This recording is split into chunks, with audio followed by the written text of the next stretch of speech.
A very good morning to all of you. So, today we are going to start our new chapter, which is chapter 2, Ancient Education, Buddhist Education.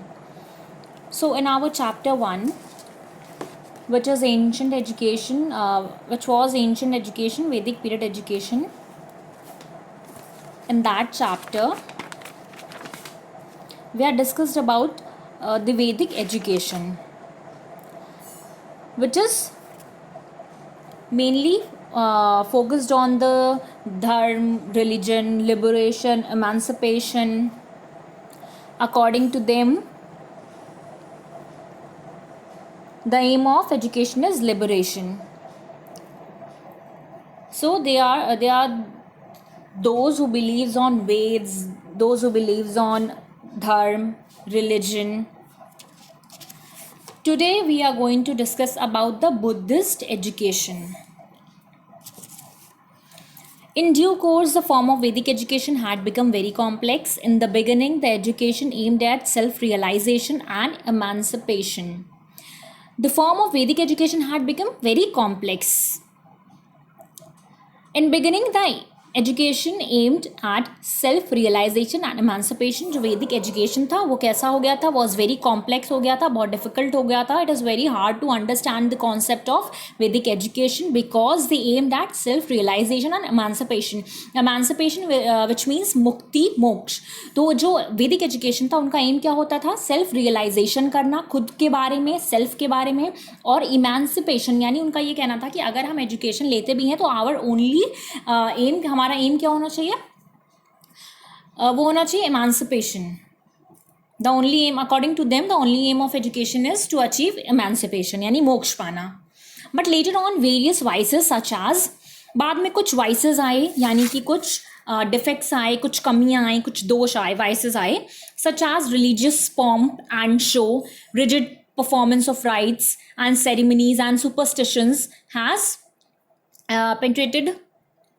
फिर कुछ चीज़ों ने entry ली, कुछ चीज़ें penetrated हुई, आईं, जैसे कि रिलीजियस फॉर्म्स, उनके रिजिड परफॉर्मेंसेस, किस चीज़ के जो भी राइट्स होते थे, सेरेमनीज होती थी, सुपरस्टिशंस था, तो बहुत सारी चीज़ें आई. Class distinction in the name of religion had occupied dominant place, यानी कि क्लास डिस्टिंक्शन होता था, डिफरेंट डिफ्रेंसिएशन आप कह सकते हो, डिफरेंसेस होते थे, डिफरेंट क्लासेस में लोगों को डिवाइड कर दिया जाता था, या अकॉर्डिंग टू कास्ट के अकॉर्डिंग उनको उनमें डिफ्रेंशिएशन था, डिफ्रेंशिएट करते थे. So the condition of women and those belonging to low caste had become highly deplorable. Women का कंडीशन बहुत ख़राब होता गया, और जो भी कास्ट के बेसिस पे जो भी डिफरेंसेस होते थे वो बहुत ज़्यादा बेकार थे, which was very worst at that time. Education had become under absolute control of Brahmins. Education पूरी तरीके से किसके कंट्रोल में था, Brahmins. They were very rigid in the selection of the peoples, बहुत ज़्यादा रिजिड, विच मीन्स बहुत हार्ड एंड टफ उनके रूल्स हुआ करते थे. सो प्यूपल्स, उनके जो भी स्टूडेंट के सिलेक्शन में. This state of affairs continued till 6th century BC. 6th century BC was the age of world wide revolution. 6th century BC का जो टाइम था वो क्या था, वर्ल्ड वाइड रिवोल्यूशन यानी क्रांति का टाइम था. Around that period 2 religions emerged in India. उस टाइम के दौरान 2 religion emerge हुए, इंडिया में आए. One was Buddhist religion founded by Gautam Buddha. तो फर्स्ट रिलीजन जो था वो बुद्धिस्ट था, जिसको किसने फाउंड किया था, गौतम बुद्ध ने. And the other was Jain religion. Jain religion आया, उसको किसने फाउंड किया, Mahavir Swami. Both these religion became the centre of religious revolution, but Buddhist education gain more popularity and acceptability due to its simplicity. आए तो आपके दोनों रिलीजन्स थे, but the main and the important and the acceptable religion was Buddhist religion. क्यों, the reason was its simplicity. उस Buddhist religion के simplicity की वजह से उसको ज़्यादा पॉपुलैरिटी मिली और एक्सेप्टेबिलिटी मिली. Even the then emperors accepted Buddhist religion as a state religion and took vigorous steps for its universal propagation. Initially, Buddhist education was meant only for those who followed Buddha, but later the other member of society also started taking interest in this form of education.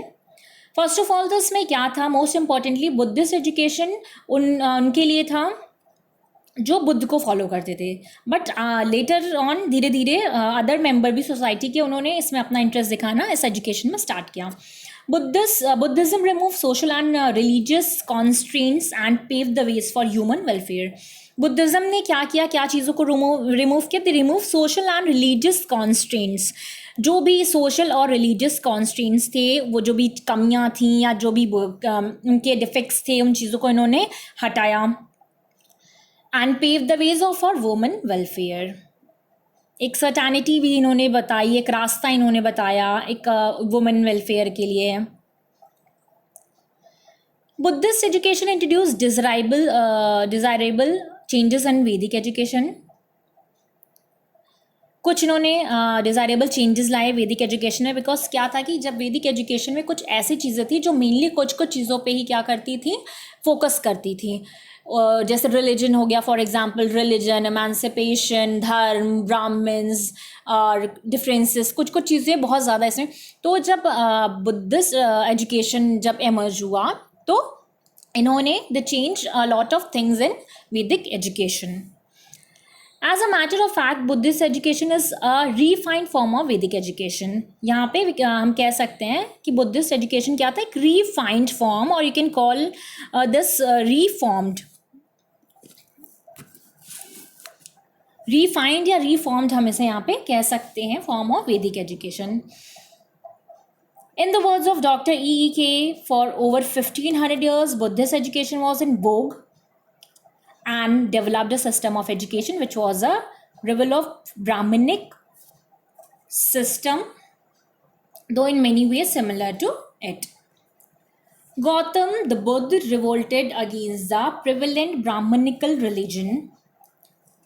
He was against the rigid classification according to Vamas. He established equality among people. He particularly pleaded for simplification of life. It is hence that he ignored metaphysical questions and concentrated upon practical ethics. However, it has been rightly pointed out that Buddha was born, lived and died as Hindu. So जब बुद्ध आए तो बुद्ध ने बहुत सारे changes लाए. जो भी वो पूरी तरीके से अगेंस्ट थे जो भी रिजिड क्लासिफिकेशन हुआ. बुद्ध ने इक्वालिटी लाई. ही इस्टेब्लिश इक्वालिटी, लोगों में इक्वालिटी उन्होंने लाई. कोई भी किसी में भी डिफरेंसेस नहीं किए, ना ही क्लास के बेसिस पे, ना ही कास्ट के बेसिस पे. He is very honest and very genuine to everyone. According to him equality is everything. Like every person is equal. We can't discriminate anyone on the basis of such things like class and caste and all. Simplification में उनको बहुत trust था, simplicity पे, life को simple होना चाहिए. Metaphysical questions को उन्होंने इग्नोर किया और प्रैक्टिकलिटी पे उनका बहुत ही बिलीफ था. उन्होंने कॉन्सेंट्रेट किया प्रैक्टिकल एथिक्स पे. और इसी तरीके से पॉइंट आउट किया गया कि बुद्ध जो है वो बॉर्न हुए, वो उन्होंने अपनी लाइफ बताई और मरे as a Hindu. It is therefore that one finds a continuation of Brahminical tradition in the Buddhist system of education. Buddha considered dharma as the highest aim of life. Buddha के अकॉर्डिंग लाइफ का M क्या था? धर्म.